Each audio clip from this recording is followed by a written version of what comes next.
Hello guys, welcome once again you me and England's life. स्वागत है आपका एक और नई वीडियो में। तो आज I am looking with different of course because आज हूँ मैं इन इंडियन अटायर एंड आज मेरा था डे ऑफ। तो आई वॉज नॉट थिंकिंग कि आज मैं वीडियो बनाऊंगी, बट एक जो टॉपिक था मेरे माइंड में कितने दिन से चल रहा था कि इस टॉपिक पे वीडियो बनानी चाहिए। एंड टुडे आज से ही एक न्यूज़ बहुत ही ज़्यादा चल रही है, हर न्यूज़ चैनल पे ऑलमोस्ट यूके के वो न्यूज़ है स्पेशली अबाउट नॉटिंघम। तो मैंने सोचा कि yes this is the right time, मुझे इसके बारे में बात करनी चाहिए स्पेशली अपने व्यूअर के साथ। तो क्या है वो न्यूज़ और क्या है यूके की डार्क साइड जिसके बारे में ये वीडियो होने वाली है। तो अगर आप यूके में आने वाले हैं, आने का प्लान करें, आ भी चुके हैं, देन ये वीडियो आपके लिए बहुत ही इंपॉर्टेंट रहने वाली है सो दैट आपको कुछ चीज़ें जो इस टाइम पे यूके में चल रही हैं उनके बारे में पता चल पाए। तो उससे पहले अगर आप मेरे चैनल पे नए हैं तो आप मुझे सब्सक्राइब कर सकते हैं for more informative video specially about UK life, UK visas. तो अगर आप यूके में आ चुके हैं तब भी चैनल आपके लिए हेल्पफुल होगा, और अगर आप आने का प्लान करें देन इस चैनल पर डेफिनेटली आपको काफ़ी वीडियोस ऐसी मिल जाएंगी जो आपकी किसी ना किसी वे में हेल्प जरूर करेंगी। तो please subscribe guys if you are new at my channel. तो अब स्टार्ट करते हैं आज की वीडियो। जो सबसे पहले मैं बात करूँगी वो आज की न्यूज़ की ही करूँगी। तो नॉटिंघम में जो कल की रात थी, लाइक आज के सुबह 4 बजे एक इंसिडेंट हुआ जिसमें कि 3 लोग यहाँ पे जो मेन सिटी सेंटर का पार्लियामेंट स्ट्रीट है वहाँ पे मिले जिनको कि स्टैब कर दिया गया, और साथ में ही उनको 3 लोग और मिले जो जिनके ऊपर से गाड़ी निकाल दी गई। एक वाइट वैन है जिसके बारे में बोला जा रहा है। तो सुबह से ही यहाँ पे जो नॉटिंघम में पूरे का पूरा यहाँ पे इनका ट्रैम सिस्टम है वो बंद किया हुआ है, पूरी ट्रैम सिस्टम सस्पेंडेड है। एंड उसके अलावा जो बस सर्विसेज थी वो भी सुबह काफ़ी स्लो थी, काफ़ी बसेस नहीं चल पा रही थी क्योंकि सिटी सेंटर का जो मेन एरिया है उसको इन्होंने पूरा जो यहाँ पे वाइट एंड ब्लू टेप्स होती हैं वो लगा देते हैं कोई अगर इंसिडेंट हो तो। पूरे सिटी सेंटर को बेसिकली इन्होंने ब्लॉक करा हुआ है। पूरा क्या सीन है इसके बारे में पुलिस ने अभी कोई भी क्लैरिफिकेशन नहीं दी है। अब दोपहर होने वाली है बट अभी तक कोई क्लैरिफिकेशन नहीं आई है। बट ऐसा बोला जा रहा है जो दोनों इंसिडेंट है वो एक दूसरे के साथ लिंक्ड हैं। तो यहाँ पे पूरी लाइक जो सिटी सेंटर वाला एरिया है वहाँ पे काफ़ी ज़्यादा पुलिस आई, आर्मी आई, उसके अलावा टेररिस्ट टीम्स भी आई। स्टार्टिंग में ऐसा बोला जा रहा था कि ये जो वो शायद कुछ टेररिस्ट के साथ होगा, बट आफ्टर दैट ये बोला गया स्टैबिंग है। देन जो नई बात आई वो ये आई कि किसी ने एक और इंसिडेंट हुआ है जिसमें 3 लोगों को किसी ने अपनी गाड़ी के नीचे दे दिया। तो पुलिस ऐसा फिलहाल के लिए इतना सुनने को मिल रहा है। ये दोनों चीज़ें आपस में लिंक हैं एंड जो कि अभी तक डिस्क्लोज नहीं करी जा रही। तो मैं आपको इसके बाद थोड़ी सी न्यूज़ दिखाऊंगी, देन हम इस वीडियो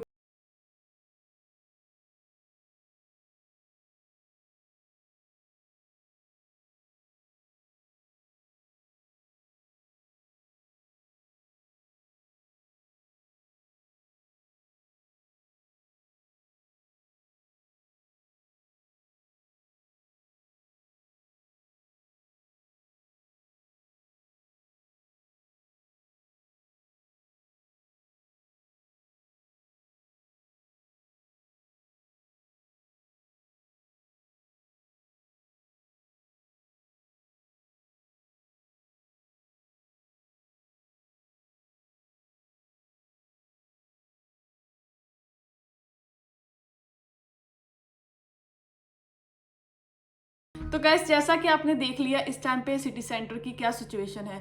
तो यूके में स्पेशली अगर मैं नॉटिंघम की बात करूं, जिस एरिया में मैं रह रही हूँ ना, इस टाइम पे यहाँ पे ऐसे इंसिडेंट बहुत ही कॉमन हो चुके हैं।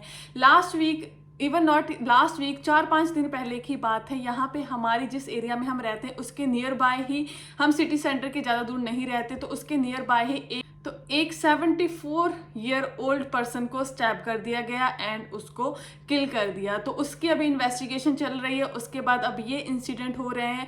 तो यूके में ऐसे इंसिडेंट बहुत ही ज़्यादा बढ़ चुके हैं। और कुछ लोग यहाँ पे बात करते हैं जो मुझसे स्पेशली क्वेश्चन पुट करते हैं सेफ्टी के बारे में।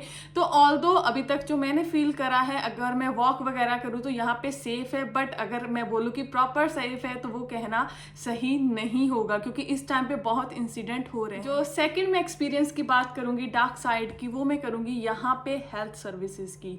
तो कल ही मेरे एक फ्रेंड से बात हो रही थी जो कि मेरा क्लासमेट भी था। तो उसकी स्टोन की प्रॉब्लम जो कि इंडिया में थी तो उसका ऑपरेट हुआ था, बट आई थिंक वो जो प्रॉब्लम है वो फिर से स्टार्ट हो गई है। तो उसने 2 मंथ पहले जब उसे पेन होनी स्टार्ट हुई उसने NHS की अपॉइंटमेंट ली। पहले तो उसे अपॉइंटमेंट मिली नहीं, देन वो एमरजेंसी में गया क्योंकि पेन बहुत ज़्यादा थी। तो एमरजेंसी वालों ने भी कुछ खास करा नहीं उसके लिए, तो उन्होंने उसे GP के पास भेज दिया, जिसपे जो GP ने उन्हें सिर्फ स्टार्टिंग में 1-2 इंजेक्शन लगाए, देन उसके बाद पेन किलर्स लिख दी। उसके बाद वो वेट कर रहा है अपनी नेक्स्ट अपॉइंटमेंट की। अब उसकी पेन किलर्स भी ख़त्म हो चुकी हैं, GP की अपॉइंटमेंट मिल नहीं रही। यहाँ पे वेटिंग लिस्ट बहुत ही लंबी है। अगर आप सुबह 8 बजे कॉल करोगे, यहाँ पे 8 बजे अपॉइंटमेंट के लिए जो कॉलिंग सिस्टम वगैरह है वो ओपन हो जाता है।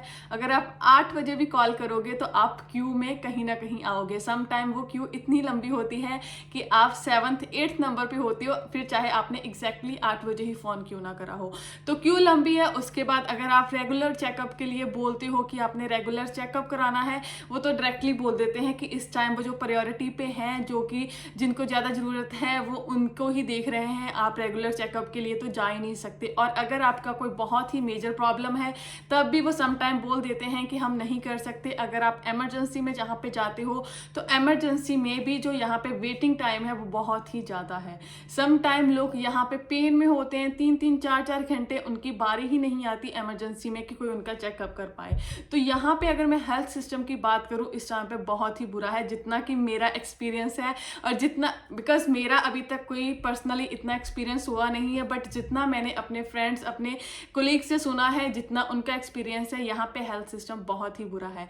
जो मेरा फ्रेंड है वो भी बोल रहा है, उसका एक कॉन्ट्रैक्ट चल रहा है, ट्रेनिंग चल रही है, वो एक अपनी टेक्निकल फील्ड में जॉब कर रहा है।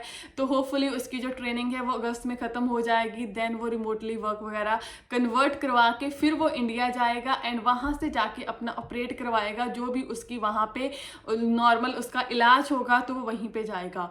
हमने यहाँ पे इतने पैसे पे करे हैं NHS में अपने इलाज के लिए, स्पेशली जो लोगों ने यहाँ पे हेल्थ केयर का वीज़ा नहीं लिया तो वो स्पेसिफिकली NHS के पैसे पे करते हैं स्टिल, बट यहाँ पे कोई खास इलाज हो नहीं रहा उन लोगों का। जो प्रेग्नेंट हैं, जिनके बच्चे हो रहे हैं, वो एक अलग सीन है। बट उसके अलावा अगर मैं नॉर्मल लोगों का बोलूँ तो नॉर्मल लोगों के जो पैसे हैं वो भी जा रहे हैं और वो इलाज के लिए फिर सोच रहे हैं कि वो इंडिया जाके ही अपना ट्रीटमेंट कराएंगे। तो ये थोड़ी सी डार्क साइड है यहाँ की। इसके बाद जो मैं नेक्स्ट डार्क साइड की बात करने वाली हूँ वो मैं करने वाली हूँ इस टाइम पे यहाँ पे जो महंगाई है वो बहुत ही बढ़ चुकी है। लोग यहाँ पे जो उनकी डेली लिविंग एक्सपेंसेस है वो भी नहीं निकाल पा रहे हैं। ये सिर्फ हमारे लिए ही नहीं है, जो यहाँ पे आए हैं, जो ऑलरेडी यहाँ पे रह रहे हैं, उनके लिए भी बहुत सारे आर्टिकल आते हैं न्यूज़ में कि यहाँ पे जो लिविंग एक्सपेंसेस है वो बढ़ रहे हैं, यहाँ पे जो हाउस के रेंट है वो बढ़ रहे हैं, इलेक्ट्रिसिटी के बिल बढ़ रहे हैं, हर चीज़ का प्राइस बहुत ही इंक्रीज हो रहा है। सैलरी उतनी ज़्यादा इंक्रीज नहीं हो रही। पिछले कुछ मंथ से यहाँ पे बहुत सारा ऐसा स्टाफ है, कितनी फील्ड्स में वो स्ट्राइक कर रहे हैं कि उनकी सैलरी इंक्रीज नहीं हो रही, लिविंग एक्सपेंसेस बहुत ही ज़्यादा है। लाइक पिछले कुछ मंथ्स में इतनी स्ट्राइक हुई थी NHS की तरफ से, नर्सेस की तरफ से, बस सर्विसेज को लेके, ट्रेन सर्विसेज को लेके, कितनी कितनी दिन तक ट्रेन बंद रही, बस बंद रही और NHS के डॉक्टर तक यहाँ पे जो स्ट्राइक पे चले गए थे ड्यू टू जो लिविंग एक्सपेंसेस है। और जो लोग यहाँ पे नए आए हैं, जिन्होंने स्टार्टिंग से स्टार्ट करना है, ऑफ कोर्स उनके लिए तो हार्ड है ही यहाँ पे आके स्टार्ट करना। तो इसके बाद जो मैं नेक्स्ट बात करूँगी वो मैं करूँगी यहाँ पे आपको अकोमोडेशन के क्राइसिस। इस टाइम पे UK में अकोमोडेशन के क्राइसिस बहुत चल रहे हैं। अकोमोडेशन फाइंड करना बहुत ही डिफ़िकल्ट है। हम खुद फाइंड कर रहे हैं, हम यहाँ पे रह रहे हैं पिछले 2 साल से, हमें अभी तक कोई प्रॉपर अकोमोडेशन नहीं मिल पा रही। ऑल्दो हम फ्लैट में रहते हैं तो हम जस्ट प्लान कर रहे हैं कहीं मूव करने का घर वगैरह में, बट जब भी आप यहाँ पे एजेंसीज के पास भी जाओ वो बोल देते हैं कि उनके पास एट द मोमेंट कोई भी अकोमोडेशन नहीं है। तो इतने ज़्यादा क्राइसिस चल रहे हैं यहाँ। प्राइस तो इंक्रीज है ही है, बट अगर आप वैसे ही बात करो कि आपको अकोमोडेशन मिल जाए तो बहुत ही मुश्किल है। वो बोल देते हैं कि सारी पहले ही बुक है, या फिर आपको अभी बताना पड़ेगा अगर आपको 6 मंथ बाद की चाहिए। तो अगर आप जस्ट आके अभी सोच रहे हो कि आपको अकोमोडेशन मिल जाएगी तो बहुत प्रॉब्लम आपको फेस करनी पड़ेगी, और बहुत प्रॉब्लम लोग एक्चुअली में फेस कर रहे हैं यहाँ पे। इसके अलावा जो मैं एक जो डार्क साइड की बात करूँगी वो मैं खुद के ही अपने ही लोगों की बात करूँगी। इंडियन, पाकिस्तानी, पंजाबी, कोई भी हो, गुजराती, यहाँ पे जो लोग यहाँ पे पहले आ चुके हैं, कुछ सालों से यहाँ पे रहते हैं, वो जो सोचते हैं कि वो यहाँ के पता नहीं सिटीज़न है वट एवर, तो वो यहाँ पे जो न्यू लोग आ रहे हैं उनको बहुत ज़्यादा डिस्प्लॉयड करते हैं। वो किसी भी फॉर्म में हो सकता है। यहाँ पे कुछ लोग अकोमोडेशन लेते हैं उनसे, उनके साथ हाउस शेयर में रहते हैं, तो वहाँ पे लोगों को कुछ लोग गैस नहीं यूज़ करने देते, कुछ लोगों को इलेक्ट्रिसिटी वॉशिंग, कपड़े धोने तक की अलाउ नहीं करते कि वीक में आप एक बार धोगे, आप ज़्यादा काम नहीं कर सकते, आप लाइट्स नहीं ऑन करके रख सकते। तो ऐसी काफ़ी जो प्रॉब्लम्स हैं लोग फेस कर रहे हैं। मुझे किसी ने स्पेशली कमेंट करके, एक बड़ा लंबा सा कमेंट था मेरे इंस्टाग्राम पे, किसी ने एक रील पे करा था कि कोई ये नहीं बताता कि यूके की हालत ये भी है। तो यस, लोग बहुत ज़्यादा यहाँ पे सफ़र करते हैं, स्पेशली जो हाउस शेयर में रहते हैं। उसके अलावा जो सेकंड चीज़ है यहाँ पे जॉब्स, अगर आप किसी अपने देसी बंदे के साथ वो किसी भी तरह का हो सकता है, मैंने पहले बोला Pakistani, Indian, Punjabi, Gujarati, but ever, फिर चाहे वो कोई भी हो, वो लोग यहाँ पे एक्चुअली में लोगों से काम करवा लेते हैं। स्पेशली जो स्टूडेंट होते हैं या फिर जो स्किल वर्कर वीज़ा पे आते हैं, तो ऊपर भी वर्क की रिस्ट्रिक्शन होती हैं, तो वो उनसे काम करवा लेते हैं। समटाइम पे नहीं करते, अगर वो पे करते भी हैं तो पे बहुत ही कम होती हैं। स्टार्टिंग में तो कुछ लोग ऐसे भी हैं, कुछ स्टूडेंट्स, कुछ लोग जो नए, वो ट्रेनिंग के नाम पे ही उनसे जो काम ले लिया जाता है, एक एक दो दो वीक तक उन्हें ये बोल दिया जाता है कि अगर तो आप किसी बड़ी फूड इंडस्ट्री में काम कर रहे हो, जैसे सबवे, मैकडोनल्ड, उसमें ट्रेनिंग हम मान भी सकते हैं कि आपको स्पेसिफिक चीज़ें बनानी आती होनी चाहिए, आपको स्पेसिफिक चीज़ें पता होनी चाहिए। बट जो रेस्टोरेंट में नॉर्मल से, जिसमें ऑलरेडी कुक होते हैं, सर्विंग वगैरह का काम होता है, उसमें इतनी ट्रेनिंग की ज़रूरत नहीं होती। आप एक दो दिन में जाओगे तो ऑफकोर्स आप समझ जाओगे चीज़ों को। उसमें भी लोगों से वीक, 2 वीक्स समटाइम ट्रेनिंग में निकाल देते हैं, एंड वो 2 वीक काम करवाने के बाद बोल देते हैं कुछ लोगों को, हम आपको इस काम के लिए नहीं रख सकते, बिकॉज हमें नहीं लगता कि आप ये, तो लोगों को बोल दिया जाता है, स्टूडेंट्स को, कि हमें नहीं लगता कि आप ये काम कर पाओगे, तो हमें किसी और पर्सन की ज़रूरत है, हम आपको नहीं रख सकते। तो ये बहुत ज़्यादा जो प्रॉब्लम है स्टूडेंट फेस करते हैं, स्पेशली जो ऑलरेडी सेकंड जॉब फाइंड कर रहे होते हैं, कैश इन हैंड। अगर आप फर्स्ट जॉब ऑलरेडी कर रहे हो तो उस टाइम पे लोग कंप्लेंट भी नहीं कर पाते। सिमिलरली जो यहाँ पे हेल्थ केयर वीज़ा पे या फिर किसी और स्किल वर्कर वीज़ा पे होते हैं, अगर वो एक्स्ट्रा काम के लिए ऐसे कोई काम करते हैं तो उनको काफ़ी ज़्यादा एक्सप्लॉइट करा जाता है लोगों की तरफ से। तो उसके लिए थोड़ा सा आप केयरफुल रहना, अगर आप कोई ऐसा काम करने वाले हो यहाँ पे आके। तो गाइस, अगर आपको मेरा कंटेंट पसंद आ रहा है एंड आप मेरी ज़्यादा वीडियोस देखने में इंटरेस्टेड हो, स्पेशली यहाँ पे ब्लॉगिंग जो कि वीकली होगी, तो आप मेरा सेकंड चैनल भी सब्सक्राइब कर सकते हो, और उसके अलावा ऑफकोर्स आप मुझे फॉलो कर सकते हो ऑन इंस्टाग्राम, एंड आप मेरा फेसबुक का ग्रुप भी ज्वाइन कर सकते हो। तो इन सारी चीज़ों का जो लिंक है वो नीचे आपको डिस्क्रिप्शन में मिल जाएगा। तो click description and click all those link and follow, subscribe, whatever. तो मिलते हैं नेक्स्ट वीडियो में। Keep subscribing, keep supporting, bye.